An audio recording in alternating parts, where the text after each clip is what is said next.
Welcome to another episode of Candid Moments. Today, I'm so excited. We are in the midst of a boxing champion, a nurse, an ultra marathon runner, and so much more. Please help me welcome to the microphone, Amber Konikow. Hi, Amber. Hi. How are you? I'm good. I'm good. And yourself? Good, thanks. Wow. So, do you remember the last time we saw each other? I think it was over the building for to help people with acquired brain syndrome. I think it was a home. It was a that's where I had met you too as well. The capital campaign for the March of Dimes. Yes. Yeah, Wow. that was a while ago. 2017, 2018. Yeah, I would say about that. Yeah. Wow. And do you know that they built the house? Oh, good. I did not know that. Yeah, they we raised $80,000 for that. And then 2 million came from the MP, Glenn Tebow, but 80 grand was from fundraising with that campaign. So go Amber. Yeah, that's awesome. Right on. Yeah, we did well. Wow, it's so good to see your face in person. Well, I can see your face. um, what are three things, if you can keep it to three things, that you're grateful for today? Oh, well, I'm grateful to be starting a new position at the hospital with the addiction or mental health and addiction program, and I'm grateful for that. Um, I'm grateful for the access to dental care because I had some issues, and they were willing to help me out very quickly today. So I'm happy about that. And I'm grateful for just another beautiful day. And to be Wonderful. yeah. Oh, good. I'm grateful to have already had an interview today. I'm grateful that the fleece blanket that I ordered came in yesterday and I washed it. And I'm grateful that tomorrow I have a date with a handsome young gentleman who looks at me, tells me he loves me, and that I'm beautiful. So we're going to the movies. He's nine. Okay. Yeah, he's 9 years old, and we share the last name. Aw. And I'm grateful for this interview. Aw. That's awesome. Good. Hmm. I did a little bit of digging. I Googled you, even though like I kind of know you. There was, with your coach Gord Apolloni, there was some sort of write up about the Sports Hall of Fame in Sudbury Yeah. years ago. Were you inducted in the Sports Hall of Fame? Yeah, I was. Yeah. Oh, that's so awesome. You were so badass. I love that. Yeah, I was. I was pretty honored by that. I thought that was really great. Yeah. Wow, what year was that?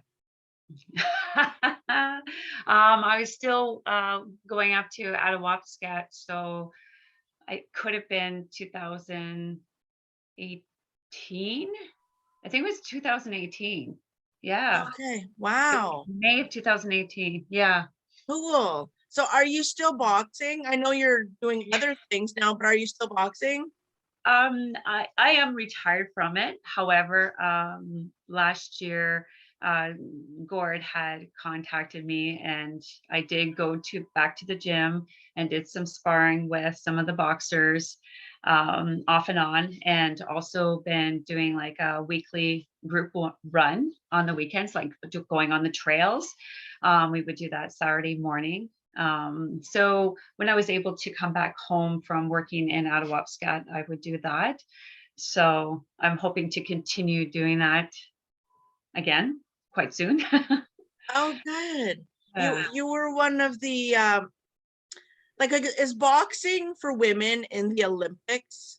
yes, it is now. Yeah. It is now. Okay. Yeah. So unfortunately, kind of did not have that opportunity, but I'm really glad that it is there. I believe it came into effect in 2012, when Okay. they did allow the women to box in the Olympics. So yeah. Wow, but you were a champion in the sport. Yes, yeah, two-time national, and I won a bronze medal in China in 2008. Yeah, Ah, that's awesome. I love it. One of the to help promote this episode, I, with your permission, I'd like to use the photo of you sparring with Justin Trudeau. sure, go for it. Yeah, Oh that yeah, is such a great moment because you got him like a shot right in the face. It's so great. yeah. Oh yeah, by all means, please. Yeah, that Yeah. was fun. Yeah, and I know a lot of people are not very happy with him right now, but at that time, it was nice to have met him and connect and have that experience sparring. Um, so he was pretty good sport about it. Oh, Um, good. How did you manage that? Like, that's pretty good promotion. it again, it was Gord, my coach. He had called me up and asked if I wanted to spar with Justin Trudeau, and me not knowing, I know a lot, but I know very little what's going on. And Right. I'm like, who is Justin Trudeau? I had no idea. I know it's, and he's like, no, Pierre Trudeau's son. I'm like, oh, okay. And anyways, I'm like, okay, I don't care if you're from a celebrity or you know what I mean. You're a human being, you're a person, and you you know, want to box with me? Sure, why not, right? So, but yeah. And so it was Gord that had that all set up. So it was fun. Wow, what an experience. It sure was. Are you in Attawapiskat right now? No, otherwise I probably would have probably positioned the camera so you could see what it's a little bit like out. But I mean, where I share a house, there's other houses that surround the hospital. So not very scenic, but all you have to do is just cross the road and you'll be able to see the Attawapskat River, and it's quite pretty. Yeah, no, I'm home now. I've been home for a week now. Okay. Wow. So how many hours north of Sudbury is that? Oh. um, Like near Thunder Bay? oh, see, I only know the way of going like through Timmins, Cochrane, Okay. uh, Moosonee, and then there's Moose Factory, and then you go along the coast. So you got Fort Albany, Cache, and then Attawapiskat, right? I think if I was to drive on the winter roads, so I think I had one time Googled a kind of the distance. I could be wrong, and people are free to correct me. But from Sudbury to actual Attawapiskat, if I was going to drive, it would be at least 800 kilometers, give or take. So Oh yeah, my gosh. I think some people just from driving from Attawapiskat to Timmins, it could be like a 10 to 14-hour drive on the winter road. And again, I could be over or underestimating, but yeah. Okay. So do you fly there or do you drive? I fly, so I will drive from Sudbury to Timmins, and then I'll fly from Timmins to Attawapiskat. It's just not a long flight. Like it's long because we have to stop at every community to pick Okay. up people, so it takes a little bit longer. So it's about a few hours or so. Okay. Wow. How long have you been working up there? I started going up there with HSN Sudbury Hospital in 2017 at the end of September. The first time I went up for 5 weeks. I wanted to, HSN was looking for nurses to be deployed from the home units to help out with the crisis they had up there, mental health crisis, as well as to help with short staff, like nursing shortages, right? So I wanted to try something different and something, out of my comfort zone. So I'm like, hey, I'll go in and help out and get a good experience, and I really enjoyed it. I liked it a lot. I was scared at first, because as soon as I got in, I found out I had to work that evening. And so it could be very overwhelming because I was actually in diabetes education for 5 years. And then prior to that, intensive care unit. So I really haven't done any kind of like bedside nursing, right? So to Okay. go back into a hospital, I'm having to kind of like, dig up all my tools, right? I had to like, okay, I have to start IVs now. I now have to do blood draws. I have to dispense medication. I have a new charting system. Like it was like so much, but it's amazing how things quickly come back, and the people that you work with are your team members, and they're so helpful. And so I managed through okay, and I just really loved it. So I then started going up. Oh, that's great. I think the last time I saw you before you started that job with the diabetes program, was Yeah. that with children, like Uh, it- pediatrics? Mostly adults. Okay. Yeah, and sometimes with children, but I wasn't designated pediatric nurse for diabetes. It would be once in a while to help out, but mainly adults. Mhm. Cool. So Yeah. you're such a great photographer. I Oh. mean, I love the picture that you posted today, and it's totally scenic, and it's you, and there's like ice on your eyelashes and like all on your face Oh. because you go out like on long distance runs, Mhm. Yep. and you're still like an ultra marathon runner. You train constantly, especially during the winter. Like you don't take any time off from that. I actually did this time around. I took January and uh, well, actually a little bit, most of December, January, I took off just to kind of recover. But during that period of time, I mean, I'm still active. I did a lot of like cross country skiing, or more like backcountry skiing and out of Wapscat, because there's no ski trails. Okay. So Okay. yeah, there's nothing of convenience there. All right. So you're roughing it. So I still stay very active. So in beginning of February, I restarted back with my coach Derek, and training for, finally now I'll be allowed to run my races. It's been 2 years, so I'll be running the Canadian Death Race, which is the end of July, and then there's a race in Utah called Mohab, and it's 240 miles. And I'm doing a 100-mile run in Sulphur Springs. When's that? In May. So yeah, I'm pretty excited. Finally, after 2 years, yay! Wow. I get to run. How long does 100 kilometers take you? Well, this one is 100 miles. It depends on the type of terrain.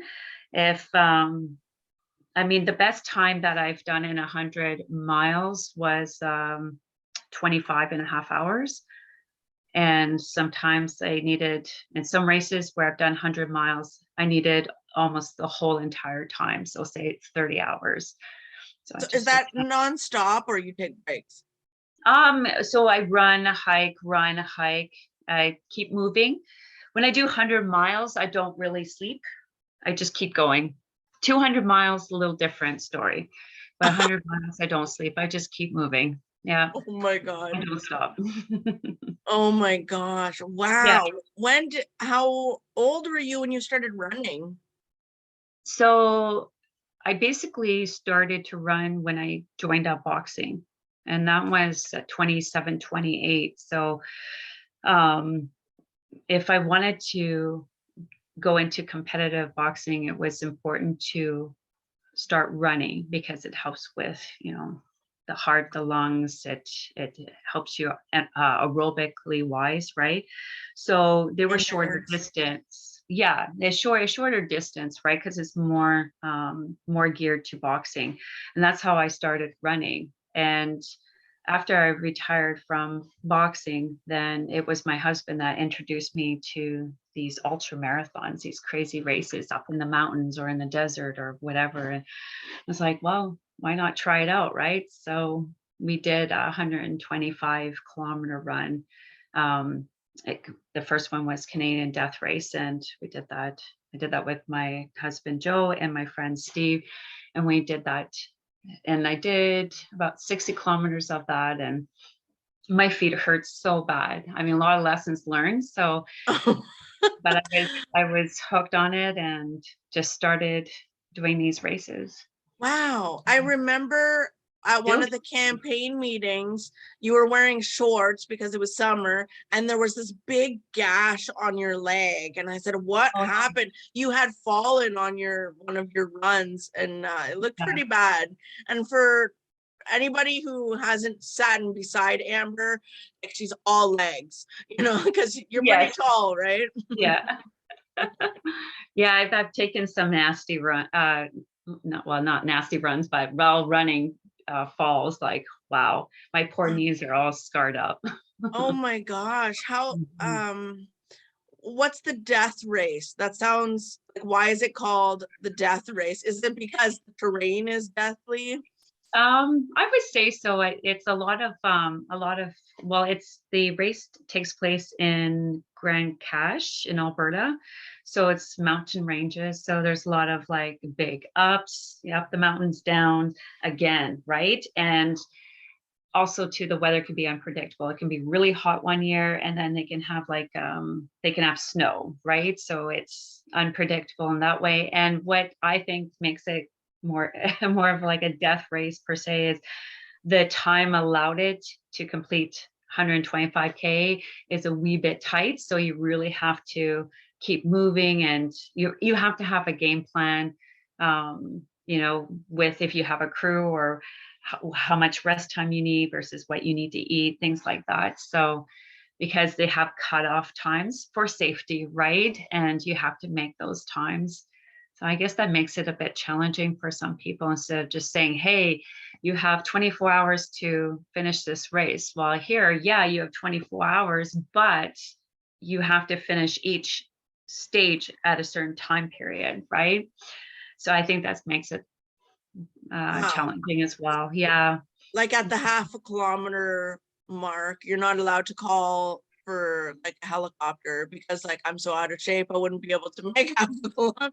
Yeah, that's one of the things people like to avoid is like having, yeah, search and rescue find you, right?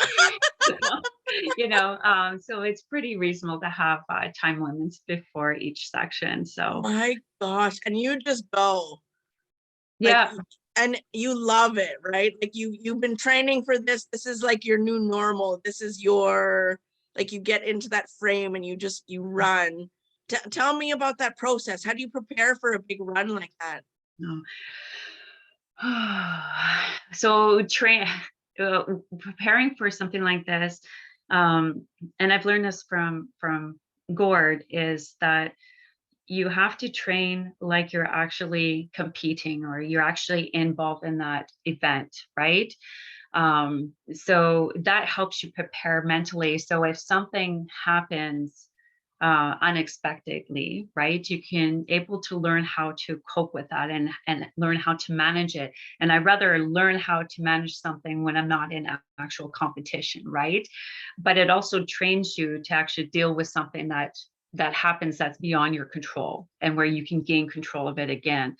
So when I'm preparing for a big long race, my training when I run to try to I run on the hardest trails, on the hardest terrain. I'll run in minus 30, 40 weather, plus 30, 40 weather if I, I'll try to. I mean, Right. summer doesn't get that hot, but you go out when it's the peak of the heat, maybe wear some extra clothes and train, right? So that's how you prepare yourself mentally.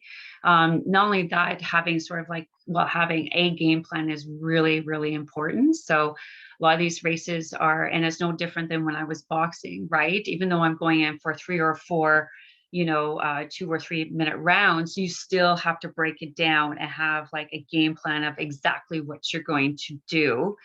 And also, again, like I said, about having to deal with uncertainties, right? So it's the same thing when I'm doing 100 or 200 mile race. I make sure that I have how long each section is going to take me. How I make so I'm able to adjust to, if it's going to be a long, big mountain climb, versus maybe just a bunch of rolling hills, right?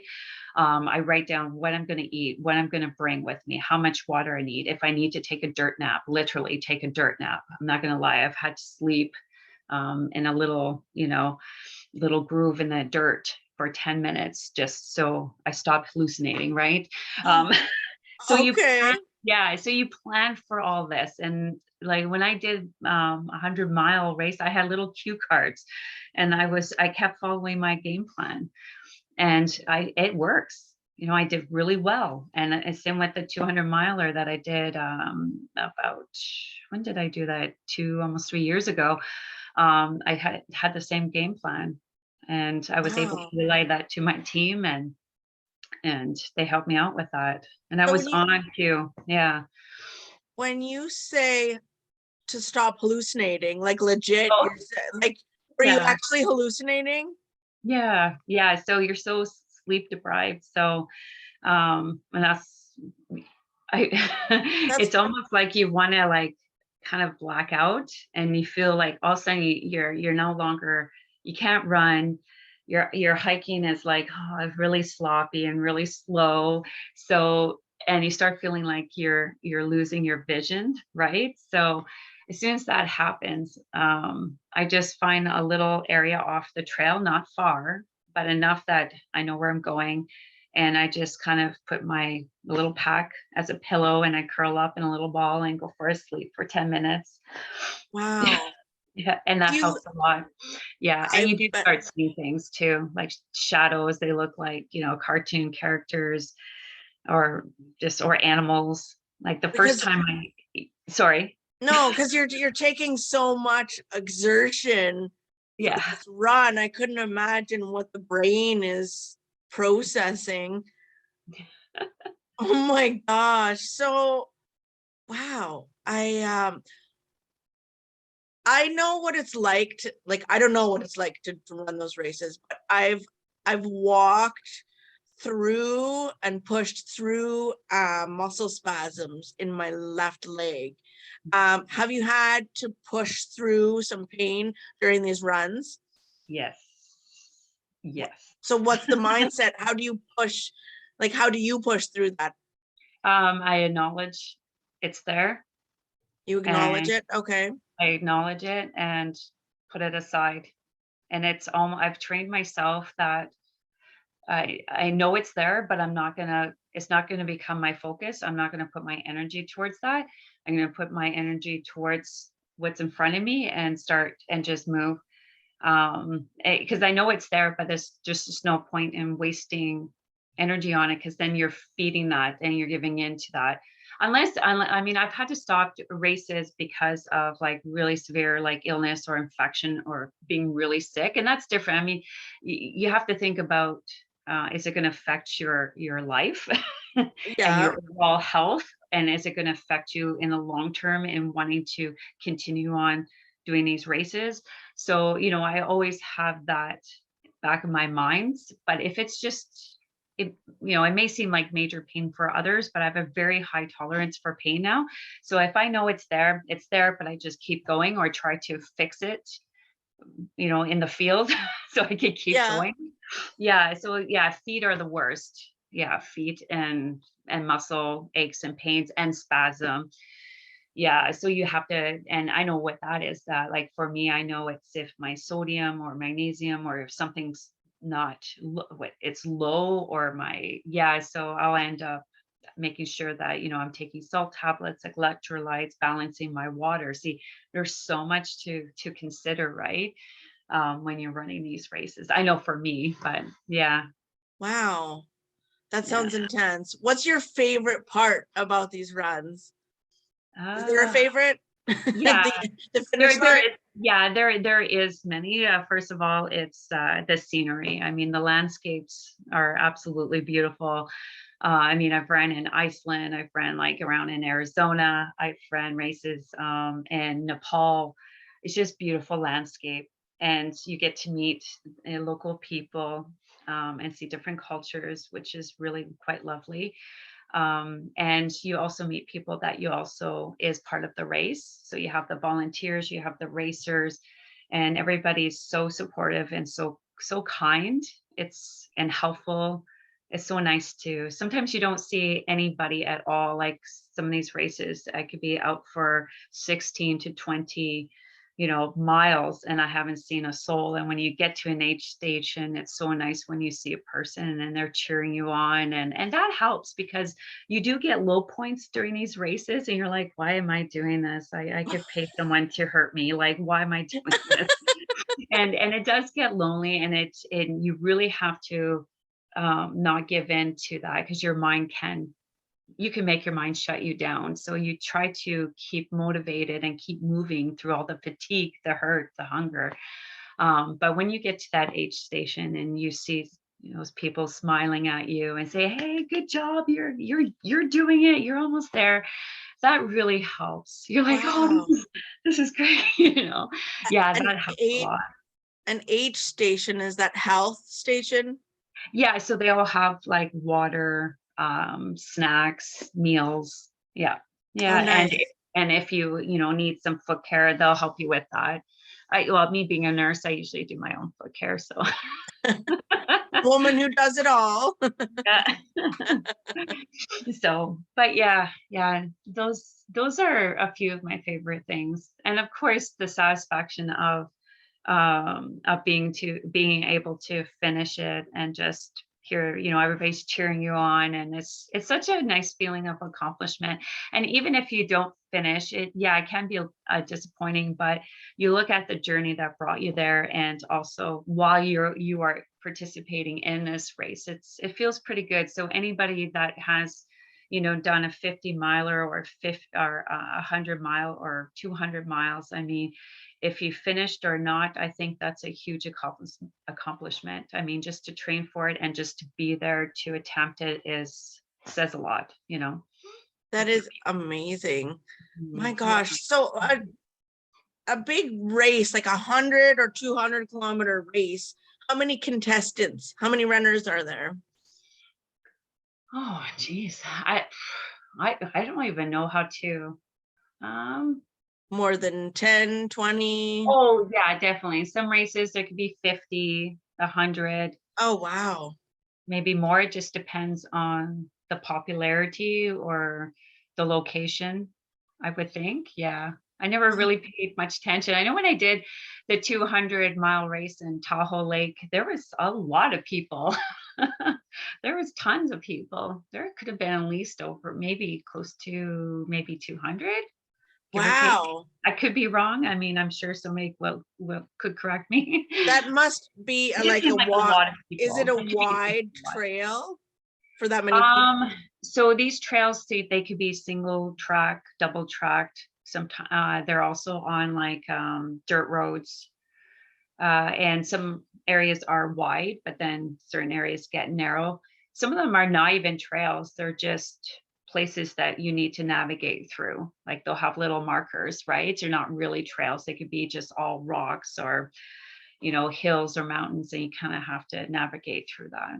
Oh, wow. So you have to carry band-aids with you at all times? Oh yeah, yeah. Oh yeah, I have my safety kit and food. Wow. Yeah, I always eat. You need to eat. While you're running? Yeah, so I'll stop running, or if I'm just hiking, I'll just continue moving as I'm eating. So Wow. yeah. Mhm. That Yeah. sounds pretty intense. It sounds fun too, though. Like if you're in shape for that sort of thing. Well, and then the thing is you build up for that, right? So I would never expect anybody, if you're used to running like 5K, I mean, you're not gonna jump in and do 100 miler without maybe proper training and someone that can actually help you in that, how to prepare for something like that. I mean, when we did the Canadian Death Race, and we did it as a team, so there was a total of 3 of us. I mean, we took 10 months to do that because we were all different levels of sport, right? In the So team. yeah, so realistically, you need time to build up, right? So it was like when I first started running, I'm not going to run a 5K, I'm going to build up to that 5K. It kind of makes sense. Otherwise, you can end up injuring yourself or burn out. Mm. Yeah. Right. Wow. Yep. And it's taken you like all around the world, basically. Yeah. Yeah, I've been all over. Yeah, through different, so with boxing, yeah, I've been to, Turkey, Hungary, Poland, Italy, China.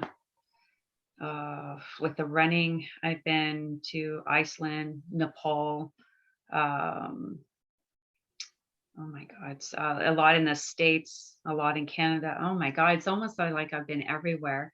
And I've done like my own thing with my husband, like mountain biking, a lot of hiking. So been to Ireland, Scotland, South America, Central America.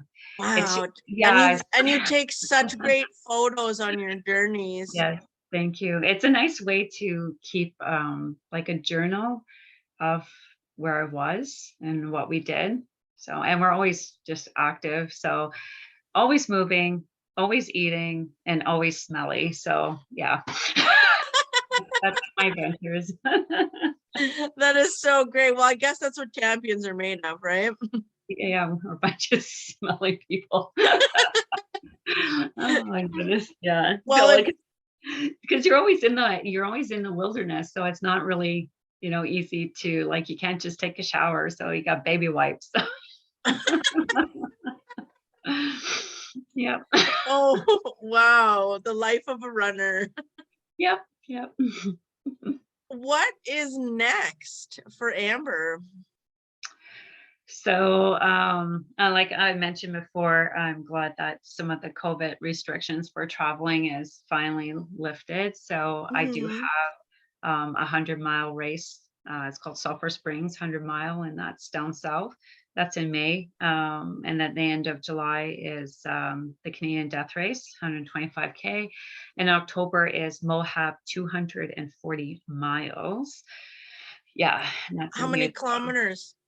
Uh, okay, so you're gonna make me use math, aren't you? So Two. it's 240 miles. So that would be so 320 kilometers plus 40 miles. Well, what's 40 miles in kilometers? I would say almost close to 400, 400K roughly, Oh my gosh, that's insanity. something Who like that. Did who I? are you?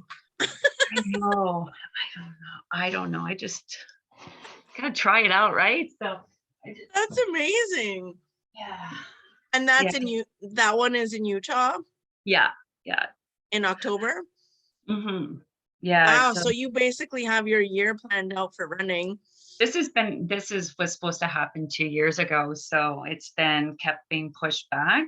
And that's fine, that's the way it is or was. So, but now, Right. we'll have the opportunity to actually do it. So I'm very happy about that. Oh, okay. So I wasn't, so it's actually 384 kilometers. Close enough. I was pretty close. So yeah. That's pretty close to 400. I would call it There you 400. go. Do you have any medals from your racing? Oh yeah. Yeah. We get belt like buckles Okay.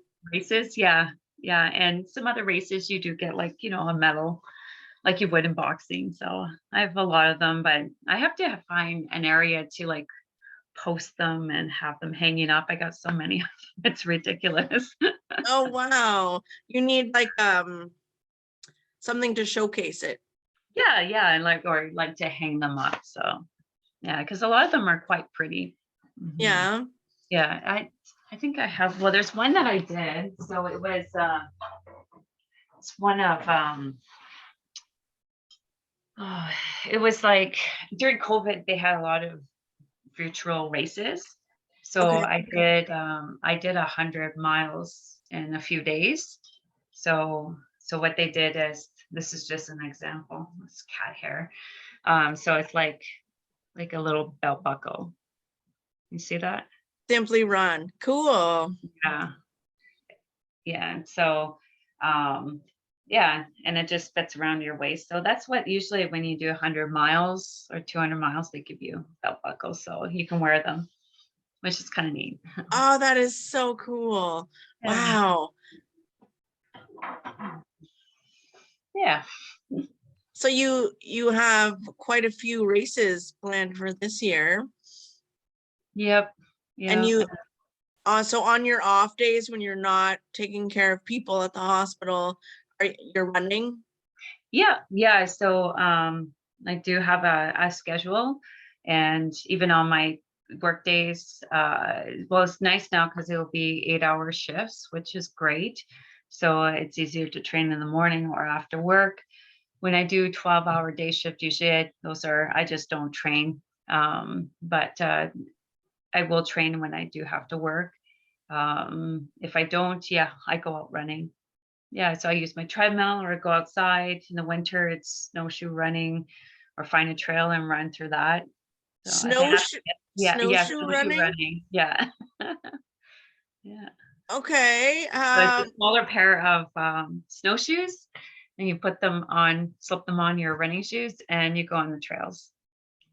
And you just go. Yeah, yeah. I find there's more extra work because your legs are further apart, and it feels like it's more of a power run. I like Y- it. Yeah. I'm not very Wow, fast, but I like it. So you must have such strong legs. I think so. Yeah, yeah. Well, I'm sure you have to. Is that the strongest part of your body, your legs? Yeah, which is really different. Like my legs have always been, I think, pretty strong and in good shape, but it's interesting how your body kind of transformed to the sport that you're in. So here, when I was boxing, a lot of like upper core arms, like you get all like jacked, right? So Right. almost as being a woman, it's like I'm kind of turning into into a male because I'm getting more muscles. I'm losing, the chest, breast tissue, body. Fat is very low. So I noticed my body changed a lot because it was gearing to the type of activity I'm doing in boxing because there's a lot of rotation movement, throwing out your arms, right? So those muscles build up. When I went over to running, kind of went back to being more of a female and when I started running, then the legs started getting a little bit thicker, more muscular. And Yeah. it's like, oh boy, this is really neat how sports can really change how your body so it can perform more effectively, right? So yeah, it's pretty neat. Oh, I that's awesome. I I have you in mind. Tell me if this is true or not. Where is it? Oh, it wasn't an award. It was the Premier's Award of Yeah, Excellence, the Ontario Premier's Awards of Excellence, but I didn't win anything. I was me neither. nominated. We, we were there together. We sat Thank you. together. It was you. Yes. Yeah. You were in a black dress, I think, and it was Yes. kind of like knee length. That was at the Royal York Hotel in downtown Yes. Toronto. Yes. Wasn't that, what year was that? Uh, 13, 13, Yeah. 13, Ontario. I have a plaque somewhere with my name on. Yeah, it was me, you, and a couple other people from the college. Yeah. Cameron College. Yeah. Yeah, Yeah, you that's correct. attended Cambrian? Yeah. Yeah. For nursing. Yeah. Nice. Holy geez, eh? My God. Wow, that was a while ago. That was a great photo. I'm gonna have to dig that up. Yeah. Yeah, maybe That it's was a on nice Facebook. night. Wasn't that a Mhm. beautiful weekend? It was definitely. Yeah, I enjoyed that. Yeah, me Yeah. too. Yeah, I kind of miss, those gatherings where, you go and yeah, it's always nice to be nominated for an award or win an award. That's nice too. But I think I like more of the social thing, going with people that or meeting new people and just, having good conversation and food. And I miss that. Oh, So me too. I would love to go out to an event with humans that, yeah. well, Yeah. hopefully soon enough. I mean, I don't know, maybe. Yeah, I hope so because I think a lot of people are missing that human connection and just being around each other for a longer period of time than 2 seconds. Because Right, I find when we're not um, the way we were a little bit more closer, I find there's now kind of a detachment because people are now everything's online, right? right. And and it just seems like people are more, they express more of their opinion or their dislike of others' opinion, and I find this can be very negative. Whereas, when you're actually in a social area with people, I find it's totally different. And I think that's what we're missing. I think we need to be together again. Yeah, we need human interaction. Oh, for sure. I miss that so much. Yeah. I used to attend, whether it was board me, I think I was on 2 executive boards, 3 Toastmaster clubs, 3 different types of dance classes. My gosh, my whole week was so full before COVID hit. And then COVID hit and I got those holidays that I wanted and needed. But like a week is good enough, right? But like, okay, a month, 2 months, so okay, 6 months, Mhm. 2 years, okay, things need to go back to, well, not go back, but I've learned how to pivot and just do things like this online, but it's different. How has it affected your work? Um, yeah, I was, I used to, well, when I worked down south, I had to work during the first SARS 1. So Okay. kind of had an idea of the severity of it and about wearing all the specialized PPE. So when COVID hit it, I wasn't too surprised about knowing to have to wear the PPE, What's that? um, personal protection equipment. So, your Okay. N95, the shield, the hair, the mask, and the gowns and stuff like that. So it's just, we do have to wear our PPE when someone needs isolation, especially with something that's infectious. So it is part of our job as our profession as being a nurse. So there's things that we have to follow, not only just to protect ourselves, but the patient and the family and the people you work with and your family when you get home. So, I'm not overly surprised about that, and not too challenged by that. What's challenging is it's continuous. Do you know what I mean? Like, it's as soon as you walk into the hospital, you have to have your mask, and then you have to change to a certain mask, and then if someone's suspected or is, you have to get and you're doing this for the full 12 hours, right? So, and Wow.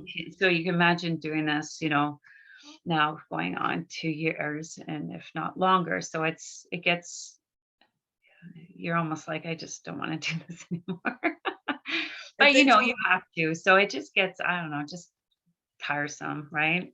and But I know it has monotonous. to be done. Yeah, I know it has to be done, and I appreciate that, and I will always continue to follow the mandates. But it does get to you. When you get home, Yeah. you're like, oh, thank God, no more, no more for a couple days. But yeah, Wow. And see, yeah. men can relate to us finally only in one way. You know what I'm going to say, right? So at the end of the day, when they take off their mask, it is equivalent to at the end of the day when a woman comes home and she takes off her bra. You're that you're that relieved. You're, oh my God. Like this, yeah, Yeah, that needs to come off. yeah, yeah, absolutely. And I think that's just what it is. It's just, but I know it's necessary, and it's just how I feel about it. But I always will continue to practice, Yeah. what's best for my patients and I myself. think So, I mhm. think it would be very different if all of a sudden on the radio or on the news they said, "Oh, tomorrow we don't have to wear any masks." So the first time we step foot in a grocery store without a mask, that's going to be so weird because I'll be able to see clearly out of my glasses. They won't be all fogged up and I Yeah, won't be frustrated, but it's going to be a freeing feeling. yeah, I think we'll get there because I know down in the United States that they don't really wear masks like everywhere. yeah. See, that's what adds on to like us when we go to the hospital as nurses, and you have to wear everything or at least a mask, but you're also taking that like when you go home. right? You go shopping, you're going here or there, you have to wear a mask. It's like it's almost 24 hours, except for when you're sleeping, of course, but Right. unless you have to wear it around the house because you have someone that one of your loved ones has COVID and they have to kind of keep isolated. So yeah, it's very frustrating for sure. And I'll actually be very happy once we don't have to wear a mask, just to go grocery shopping. And I think this is just my opinion. I'm sure, people will have comments about it, but when you go to a grocery store, grocery stores is not really your social time unless people do make it their social time. You're basically going in, getting what you need, getting out. You're not going to be in there long enough, like you may be there a lot longer, but you're moving around, right? And Right. the buildings are big. They have, central air or whatever they have. I mean, I think catching COVID from that would be less likely than you actually having dinner with a friend in a small space, right? Right. So like I don't think it's necessary like for grocery stores or even restaurants. I don't know. Yeah, I Yeah. think masks are meant for more if you're going to like getting medical care. I would think like maybe dentists would be appropriate. Hospitals, of course, you should wear Yeah. it. And and obviously if you feel that you have contacted COVID or any other kind of influenza or cold, hello, they still exist. Yeah. um, I'm just getting over yeah, one, and it then was just over a week. And yeah, so you do want to wear a mask or stay indoors yeah. and isolate, right? So I mean, I think what it is that I think we should use masks as a common sense and still feel free to use it without any kind of discrimination, right? Um, Yeah. or not use it. I don't know. Yeah, it will be different to see like a different Be way of nice to life, see I guess. people's face. Yes, You and don't see someone's people's face anymore. people's facial expressions. I was at the grocery store before Christmas with my dad, and he's a tradesman, so he always wears earplugs and he's hard of hearing. So when he went to go pay for the groceries, the lady said, "Do you need a receipt?" And dad just turned and I said, "Dad, she asked if you need a receipt." He said, "Oh, no, it's good," because he reads lips. He Right. can't see, so he's not going to hear everybody, like especially at work. I don't know if they wear a mask in the shop, but he needs to see your lips in order to hear you. Yeah. So I Yeah. couldn't imagine what that's like for people who have hearing impairments. It'd be very hard. Yeah. Mm-hmm. Yeah. It would be nice. Ontario kind of leaves it as that it's not mandatory anymore. Yeah. Oh, I'm so excited for spring. I don't Mm. care what we do. I just want spring. Yeah. And I'm sure it will be easier for you to run in during the spring, right? And like in less snow and a drier terrain. Yeah. I look at it as all good because it just adds on to so I trained someone in ultra running and she lives in the States. And I always tell her, I said, find the hardest terrain, the toughest weather without risking your life or your safety, of course, and train on that because that will help you prepare you for your race, right? So regardless Right. if I'm running in, I mean, all seasons are really great. My favorite is winter and fall. I just love that. Because it's just so much more you can do, and the fall is just so pretty, right? But yeah, no, I sometimes you get tired of the winter. You're like, oh God, it's so cold and slushy and gross, and be nice to run on more, like you said, drier areas. Right.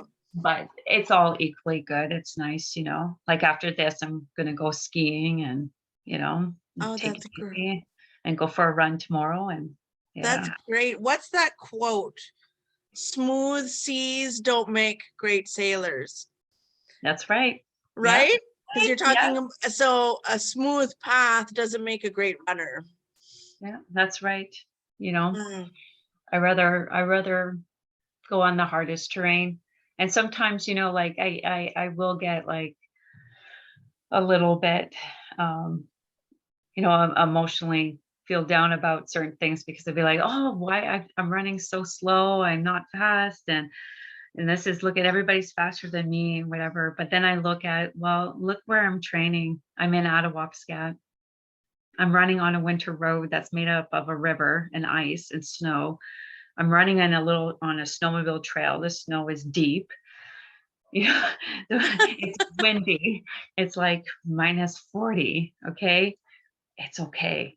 You know what I mean? So then I think about this, like, yeah, looking at the rough terrain I'm running on versus like, and not worrying about how fast I can go for, for just like how fast I can run this. This is more about getting out there and enjoying it, and know that it may not be your fastest run because of the type of weather or terrain you're in.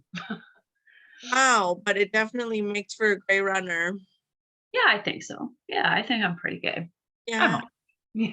It's good for you, Amber. Oh, that's so amazing just to see those lessons. I'm sure that you take those lessons into other parts of your life, and especially your nursing job. Absolutely. Yep. Absolutely. And like you say, like you mentor other runners. Yeah, just one so far. Well, I, that's a start. I well, the thing is, I don't advertise it. Usually people will reach out to me. I'm that type of person. But I mean, obviously if there's, someone out there in Sudbury or anywhere in the world that is interested in knowing what, self-support stage races or running ultra marathon races are about and are interested, I mean, they can always contact me. That's not a problem. So it's a lot of That is, fun. that's great. I think you inspire lots of people in sports and in our community. Yeah. Yeah, especially at 47, right? Yay, keep going on. Oh, wow. 200, is it, you're doing the 200 mile this year? 240. Yeah, I went up. 240. Okay. Yeah. Yeah. 400. 400. Yeah, just say close to 400K. Yeah. I use Oh mine my, for everything. So yeah. oh my gosh. Amber, this has been such a pleasure. Yeah, it was really nice talking to you again. Thanks, you too. Thank you for being my guest, and I'm so glad we were able to connect. Yeah, me too. I'm Thank you. glad you're doing so well, and I wish you nothing but the best success on your runs and everything else you do. Well, for sure. Thank you so much. You know what? It would be nice, like after the runs, or maybe one or two of the runs, I would like to connect with you and let you know how it went. Oh, I'd love that. Yeah, do That would be, a follow up. Just say, hey, guess what, Ken? oh, that would be great. Yes, let's keep in touch. Yeah, for sure. Well, now you have my email, and I can also forward you my cell phone too as well. So yeah. Awesome. And I'll promote the heck out of this episode because I want everybody to know how amazing you are and how what a badass Sudburian you are. Oh. Bad. Yeah, it's so interesting because you are. My husband told me that last night too, because I was feeling kind of off, and he says, "You know what? You are." I won't use the other word, but he basically said the same thing. He says, "You are a badass. Just remember that. Remember things that you've done and accomplished. You're a badass." So I'm like, "Oh, you're right." Oh, that's awesome. And it's nice to hear that, right? Yeah, yeah. So I appreciate that. Thank you. Yeah. Oh, you are so welcome. Continuing to be a badass, Amber. Right Thank on. you. Thanks All for right. having a candid moment with me today. Yeah, no, that's awesome. Thanks. Okay, take care. Okay, thanks, Amber Konikow, everybody.